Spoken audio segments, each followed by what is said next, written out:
17 yaşındakı hicablı qız 35 yaşlı kişi ilə evdən qaçıbdı, ailəsi də efirə çıxıb və hal-hazırda bütün ölkə bundan danışır. Daha sonrasında qız özü də bir video yayımlayır və videoda deyir ki, o 3 ildir tanışdı həmin kişi ilə, 14 yaşında 32 yaşlı bir kişi ilə tanış olub. Daha sonra qız ailəsinin ona zorakılıq göstərdiyini, ailəsinin ona qayğı vermədiyini də deyir. Amma bu qədər ölkə gündəminə oturmuş bir şəkildə 17 yaşlı bir qızın həyatının başına gələnlərə bir baxın. Yəni bu hadisənin nə qədər zorakılıq göstərən var, işgəncə eləyən var. Bu insanlar cəza ala bilmir. Bunun ailəsinin, həmin o kişinin buna elədiyi şeylərə bir diqqət vermək və həmin insanları günahlandırmaq lazımdır. Amma biz nə hüquq sistemimizə güvənirik, nə də fikirləşirik ki, kimsə az yaşlıdır deyə ən azından ona dəyər verərlər. Biz buna inanmırıq. Bax bundan sonraki videoda da polis az yaşlıları necə qaçırdıb nələr deyir.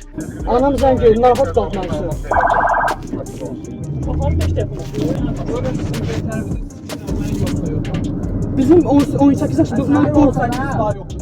Ya, bala, ya. Kim idi götürən? Başına yaxan, hə? Nasıl ki? Balasıydı. Kim idi? Mən deyildim. Ay bilək. Betər qapını. Səbəb böyük şey deyil ha, pul istəyir. Rüşvət almaq istəyir.